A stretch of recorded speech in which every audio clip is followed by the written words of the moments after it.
My girlfriend told me she was pregnant 3 hours after I tried to leave her. Not 3 weeks later. Not after a missed period. 3 hours. And the worst part is, I didn't question it. I dropped my packed bag by the front door and spent the next 4 months apologizing for almost abandoning my child. Her name was Lauren. We'd been together for 5 years. If you'd asked me a year earlier whether I'd marry her, I would have said yes without thinking. By the time I packed that bag, I barely recognized us. Nothing dramatic had happened. No cheating. No secret second phone. We'd just become cruel to each other in small, boring ways. Lauren could make me feel guilty for going to the gym. I could go an entire evening without asking how her day was. She'd bring up something I'd done 2 years earlier. I'd sleep on the sofa just to avoid finishing an argument. We weren't happy. We were just very experienced at staying together. The night I decided to leave, Lauren was at her sister's house. I packed quietly. 2 bags. Laptop. Work clothes. The stupid coffee mug my dad gave me. I remember looking around our bedroom and feeling relief. That should have told me everything. Lauren came home before I expected. She saw the bags. I didn't give some dramatic speech. I told her I couldn't do this anymore. I told her I loved her, but I didn't like who I was becoming around her. Lauren cried. I cried too. 5 years doesn't disappear because you finally admit it's over. But for the first time, I didn't change my mind when she cried. I picked up my bag. Lauren went into the bathroom. I heard her being sick. I waited outside the door. She told me to leave her alone. So I did. I drove to my brother's apartment. 3 hours later, Lauren called. She'd taken a pregnancy test. Positive. I sat on my brother's kitchen floor. I don't remember choosing to sit there. 1 second I was standing. Then I wasn't. Lauren sent me a photograph. 2 pink lines. Her hand holding the test. Our bathroom sink underneath it. I zoomed in until the picture became blurry. My brother asked what was wrong. I couldn't speak. All I could think was that I'd almost left my pregnant girlfriend while she was vomiting in our bathroom. By midnight I was home. My bags were still beside the door. Lauren was in bed. I climbed in beside her. She turned toward me and started crying. I held her. And just like that, the breakup disappeared. The next morning I unpacked. I wish I could say I stayed because I suddenly loved Lauren differently. I didn't. I stayed because my father left when I was 7. He packed a bag on a Tuesday and moved in with another woman. For years I remembered the sound of his car leaving more clearly than I remembered his voice. Lauren knew that. She knew there was one thing I was terrified of becoming. My father. So when she told me she was pregnant, leaving stopped feeling like a decision. It felt like becoming him. Lauren booked a doctor's appointment. She said the earliest available date was 3 weeks away. I believed her. In those 3 weeks, everything changed. She downloaded 3 pregnancy apps. We started looking at bigger apartments. I sold my motorcycle. That one still hurts. Not because I loved the bike more than anything. Because I remember Lauren crying when I told her I'd sold it. She said I was already becoming a good dad. I carried that sentence around for months. At work, I started taking overtime. I opened a separate savings account. I stopped drinking. My brother gave me a box of baby clothes he'd kept from his son. I hid them in the spare room because Lauren said it was too early. Every decision I made started with the same thought. The baby. Then the doctor's appointment came. Lauren went alone. I wanted to go. She said it was just blood work and paperwork. That evening she told me everything was fine. 6 weeks. Healthy. I asked if she had a scan. Too early, apparently. I didn't know enough to question it. A month later, Lauren started bleeding. She called me while I was at work. I drove home so fast I don't remember half the journey. She was sitting on the bathroom floor. There was blood on a towel. I thought we'd lost the baby. Lauren refused to go to hospital. She said she'd already called a nurse. She needed rest. I begged her. She became hysterical. So I stayed. For 2 days I barely slept. Then Lauren told me the bleeding had stopped. The baby was okay. I cried in our kitchen. Actually cried. I called my brother and told him I thought I'd almost lost my child. That night, Lauren fell asleep early. Her phone kept vibrating on the bedside table. I ignored it. Then it vibrated again. And again. The screen lit up. It was her sister. The message preview was only one sentence. "How long are you going to keep doing this to him?" I stared at it. Then I looked at Lauren. She was asleep with one hand resting on her stomach. For the first time since she showed me those 2 pink lines, I wondered if there had ever been a baby at all. I didn't touch Lauren's phone. I wanted to. For maybe 10 seconds I stood there imagining how easy it would be. She was asleep. I knew her passcode. One swipe and I could probably answer the question that had just entered my head. But I didn't want the answer. That's the truth. I put the phone back down and went into the kitchen. I read her sister's message over and over in my head. "How long are you going to keep doing this to him?" There were 100 explanations. Maybe they were arguing about something else. Maybe her sister knew our relationship was bad. Maybe Lauren had told her I'd tried to leave. I built every possible excuse except the obvious one. Then, I opened my banking app. I don't even know why. Maybe because numbers felt safer than thoughts. That's when I saw the payment. £240. A private clinic. 3 weeks earlier. The same day Lauren supposedly had her first doctor's appointment. For a second, I felt stupid for doubting her. There it was. A clinic. Proof. Then, I searched the name. It wasn't a maternity clinic. It was a private cosmetic clinic. Botox. Fillers. Skin treatments. I sat at the kitchen table until sunrise. Lauren woke up around 7. She found me there. I asked how far along she was. She answered immediately. 10 weeks. I asked when her next appointment was. She said Thursday. I asked if I could come. Lauren hesitated. Just slightly. Then she smiled and said, "Of course." I knew her well enough to see when she was buying time. Thursday morning, she woke me at 6. The appointment had been canceled. The doctor was sick. I asked which doctor. She couldn't remember the name. Something inside me went quiet. Not angry. Quiet. I went to work. At lunch, I called the GP surgery Lauren used. I knew they couldn't tell me anything.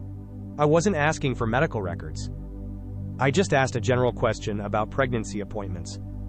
The receptionist explained how they usually worked. Midwife booking. Blood tests. Scans. Dates. Nothing matched Lauren's story. Not one thing. I spent the rest of my lunch break searching pregnancy timelines. I felt disgusting. Men on forums asking whether morning sickness could start at 4 weeks. Women discussing scans. Miscarriages. Bleeding. I compared strangers' pregnancies to my girlfriend's lie. Then I remembered the test. The photograph Lauren sent me. I still had it. I opened it. 2 pink lines. Our sink. Her hand. I zoomed in. There was a brand name on the test. I searched it. Then I searched images. It took maybe 4 minutes. I found the exact photograph. Same test. Same tiny scratch in the plastic. Same position of the lines. It was from a parenting forum. Posted 3 years earlier. Lauren had cropped the picture. Then placed it over a photograph of our bathroom sink. I threw up in the toilet at work. I wish that was exaggeration. It wasn't. I sat on the floor of a disabled bathroom with my phone in my hand and realized I'd sold my motorcycle for a baby that existed in a Google image search. But I still needed her to say it. I don't know why. Maybe because some lies are too big to discover alone. You need to hear the person who built them admit they knew what they were doing. I didn't go home after work. I drove to Lauren's sister's house. Her name is Amy. When she opened the door and saw me, she started crying. Before I said anything, that told me everything. Amy knew. Not from the beginning. Lauren had told her 2 weeks after I came home. She'd apparently called Amy in a panic. The lie was supposed to last a few days. That's what Lauren told her. She thought if I came home we could fix things. Then she'd say she'd miscarried. Simple. Cruel. But simple. Except I changed. I sold the bike. I opened the savings account. I started talking about apartments. My brother gave us baby clothes. Every day Lauren waited, the lie became harder to end. Amy begged her to tell me. Lauren kept saying tomorrow. Then next week. Then, after my birthday. There was always another day that felt less painful. I asked Amy about the blood. She covered her face. Lauren had bought fake blood online. I stopped breathing properly. The bathroom floor. The towel. Me begging her to go to hospital. Me sitting awake for 2 nights because I thought my child might die. Fake blood. Amy told me something else. Lauren had originally planned to end it that night. The bleeding was supposed to become the miscarriage. But when she saw me crying in the kitchen, she couldn't do it. Not because she felt guilty, because she saw how attached I'd become. Lauren realized the baby was the only reason I was still there. So she kept it alive. I left Amy's house without saying goodbye. On the drive home, Lauren called me 3 times. I didn't answer. When I got home, she was cooking dinner. I stood in the kitchen doorway. For a second, I saw our old life. Lauren barefoot. Music playing quietly. Something burning in a pan because she always forgot to turn the heat down. Then she touched her stomach. That tiny movement. The one I'd watched her do for months. I asked her one question. I asked when our baby was due. Lauren smiled. She gave me the date. I nodded. Then I put the original pregnancy test photograph on the kitchen counter. Uncropped. The one from the parenting forum. Lauren looked at it. Her face changed. I waited for her to explain. To cry. To lie again. She didn't. Lauren turned off the stove. Sat down. And said something I still hear when I can't sleep. She said she only needed me to believe it long enough to fall in love with her again. That's when I realized the pregnancy wasn't the worst lie. Lauren genuinely believed she'd saved our relationship. The box of baby clothes was still in my car. I'd forgotten I'd put it in the boot weeks earlier. I sat in the car park holding one of those tiny shirts. I don't know how long I stayed there. My brother found me. I told him. He thought I'd lost the baby. That's how convincing the lie had become. Even telling the truth took time. I had to explain that there had never been a pregnancy. No miscarriage. No child. My brother cried. Then he got angry. I didn't. Not yet. For the next few weeks, I felt like someone had died. That sounds dramatic. I know. There was no baby. I understand that. But there had been one in my head. I'd pictured holding them. I'd wondered whether they'd have Lauren's eyes. I'd calculated how old I'd be when they started school. I'd worried about money. I'd imagined telling them about my dad. You can grieve something that never existed if you spent long enough believing it would. Lauren texted me every day. Then, every few days. Amy contacted me too. Apparently, Lauren wasn't eating. She'd stopped going to work. She was sleeping on the sofa because she couldn't go into our bedroom. I felt guilty. That's the embarrassing part. After all of it, I still felt responsible for how badly she was coping. I almost went back once. I drove to the apartment. I sat outside for 20 minutes. Then I remembered the blood on the towel. I drove away. Lauren and I broke up 8 months ago. I sold the apartment furniture. She moved in with Amy. I haven't spoken to her in 3 months.